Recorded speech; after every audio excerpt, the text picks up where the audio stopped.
This is my Jøtul F118CB wood stove that I bought about a month and a half ago. Paid $200 for it. It was in pretty sad shape. I think whoever had it before me either had it outside or something and let it get rained on, which is really bad because the water goes down and sits and does all kinds of corrosion to it. I've done a lot of work to it. Basically took it apart to the place where the only parts left were the four legs, the bottom, and the two sides were still on the stove. And so I'm going to make a little video of that for anybody that ever wants to work on one of these stoves themselves. Just really like this stove a lot. Getting ready to connect it up to the chimney here and fire it off for the first time and burn off the new paint a little bit.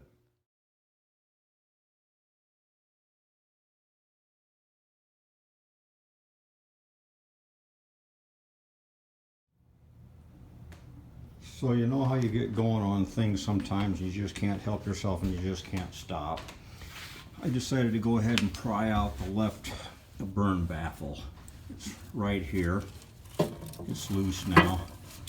And what I did to do that, look at the right hand side here, kind of right up here at the top, just a little bit of prying on that. And basically it got this one loose to where I could take it out. Once I did that, you can see there's a lot of, or how well you can see that, but there's a lot of gunk and trash behind that baffle. The side of it's pretty ugly. The more I look at this stove, the more I'm kind of starting to wonder. It either was just left outside somewhere to get rained on repeatedly, or maybe it went through a flood. But whoever owned it didn't take very good care of it, didn't respect it very much. One thing I'd say is the front and the back and the two sides on this stove, basically there's no mechanical fasteners holding them in place.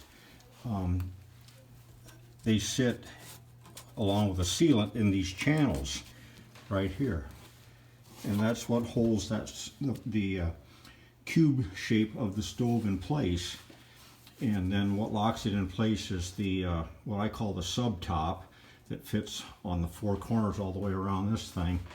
And then the actual top, there's some stove bolts that are the mechanical fasteners to hold it in place. So what I want to do is I want to take this thing outside and put it on a power wire brush, and that's going to make a bunch of dust. I don't want to do it in the house. So I've taken some straps, I call band clamps or whatever. They're actually load binders is what they are. And put one around the side and one front to back to kind of hold this in place while I pick it up with a little dolly and move it outside to work on it. Well, it's windy out here, so I hope you can hear me over the wind, but I've got what I would call the left side baffle out, and I've been cleaning it up using a cup wheel on a grinder. And once I got it cleaned up, found a couple bad things here. I think you can see this crack pretty plainly, and it actually goes down and kind of stops right here at the heavy cast reinforcement area. So I may stop drill that one there and stop drill that one there and see if it can stop that crack. I think probably trying to weld that, it's just not going to hold up with all the heat these things go through. There's also a little crack right here as well that's starting. So if you're looking at these Jøtul stoves, make sure you look at the side plates. You can see that crack quite clearly. You can see that crack. I couldn't see this when I was looking at the stove before I bought it. It was just too dirty to see. Well, it's kind of hard for me to tell whether I'm going forward or backward with this project. I'm into it pretty deep now, but might as well keep going. One thing I'd like to correct. Earlier I said that there's no mechanical fasteners holding the sides of this stove in place, and as I dug deeper and deeper into it, I actually found there's a cap screw right there and another one back there. So there's two of those per side that hold the sides in place. There's nothing mechanical fasteners holding the front in place, and I don't think there's anything holding the back in place either. And the back plate is off, so it's a good chance to kind of see a few things here.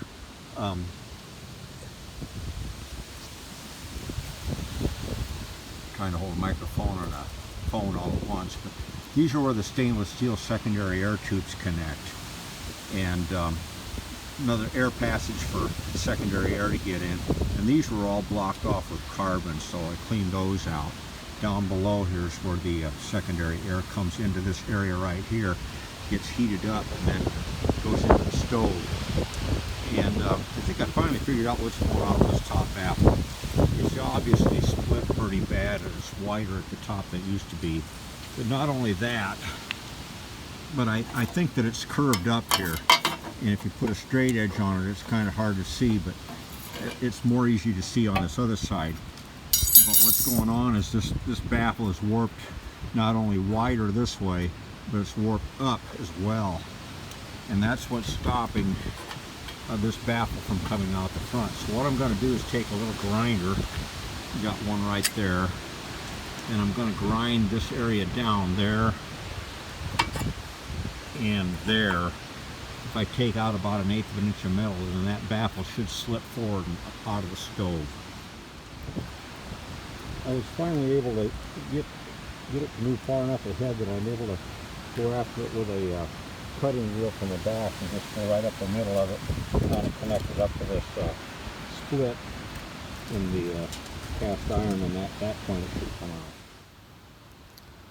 So I split the baffle and got it out of the stove, and when you pick it up and sight down, I don't know how well you can see that, but you can see that it's not straight and it should be, and it's not in plane and it should be. It comes up and out right there, and that's what's causing the trouble in these stoves. Put it together about like that. It's probably 3/8 to 1/2 an inch wider on the front end than the back end. That's lots of trouble. So with the baffle out of the stove, this is what it looks like. And as I mentioned before, I was incorrect about no mechanical fasteners, and you can clearly see them now. One right there, one right there. If you look close, you can see the roll of sealant down the edges. So my two sides of the stove are firmly in place. The front and the back don't have any mechanical fasteners. They're just bonded on. And you can see with that being the case, the back is loose. In fact, I'm just going to grab it and probably try to wiggle it out of there.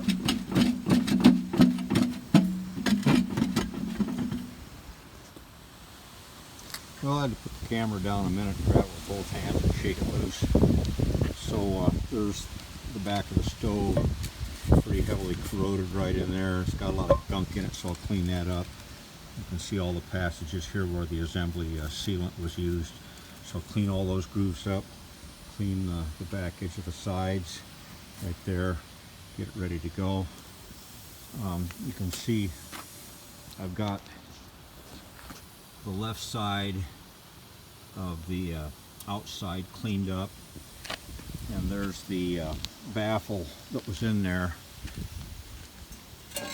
and now the baffle will sit nicely in place. Really, there's no fasteners on the baffle, it just sits there, and not a problem at all once you get the stove together. The other baffle over here, it's still stuck in place pretty well. All the gunk and crap that's along that edge, along the edges, kind of hold it in place. There's that baffle, and that's what's behind it.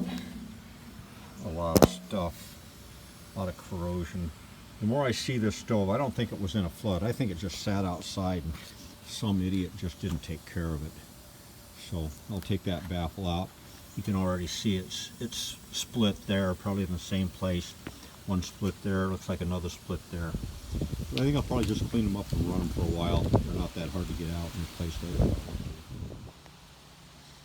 Well, here are the two, what they call the side burn plates, I think. I got them both out, got them wire brushed up to where you can see them. And it's interesting, they're identical really, and you can put them either right or left, doesn't matter. This one cracked right there, and that one did too. This other one cracked right here. There's no corresponding crack there, but it did crack there a little bit. And they're both cracked, but they're not warped, which is a good thing because they'll both still fit in the stove okay, and I'm going to run with them a while. Eventually I'll replace them. They cost about $100 a piece here in 2019, so that's what they cost, just for fun. Well, there's several things I guess I'd like to talk about.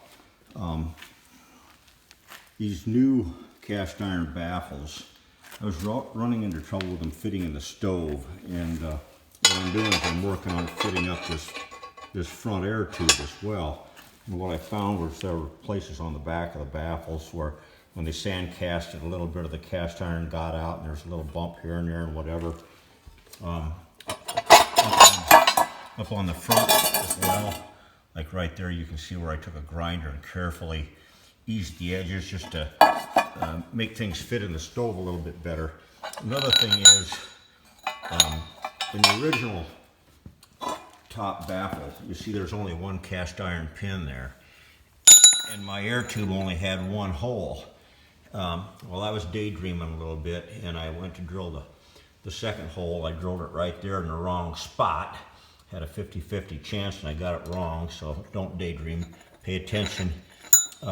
These air tubes are supposed to face forward, so I welded that hole shut, and now I'm going to drill a new hole in the right place so that it'll jive up with those two pins. So I'll walk you through getting the top baffle in place and getting the secondary air tube in place where it goes. First of all, we'll just kind of take it apart.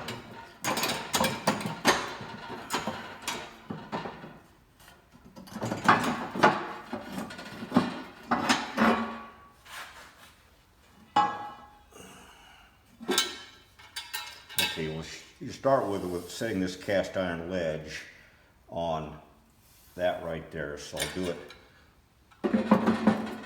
on that side. Eventually this baffle is going to slide right below this cast iron, kind of right in there. Probably can't see it, but anyway.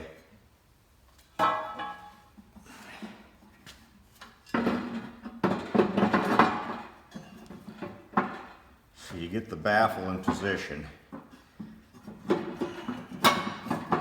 Kind of let the parts made up.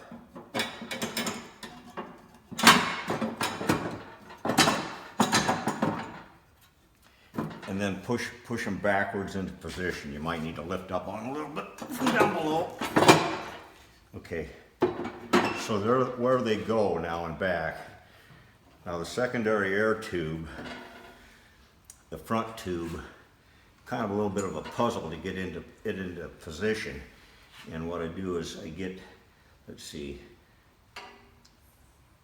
yeah, this end, so you get crossways like this, and then slide this part over the other long stainless steel tubes. And then if you lift up on the baffle, it'll go underneath this part here.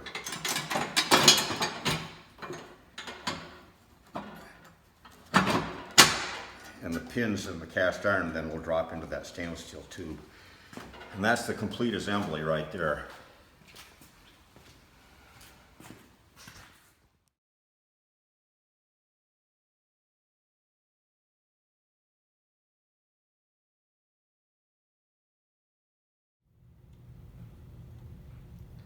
So this is the first fire in this stove after I've basically rebuilt the stove.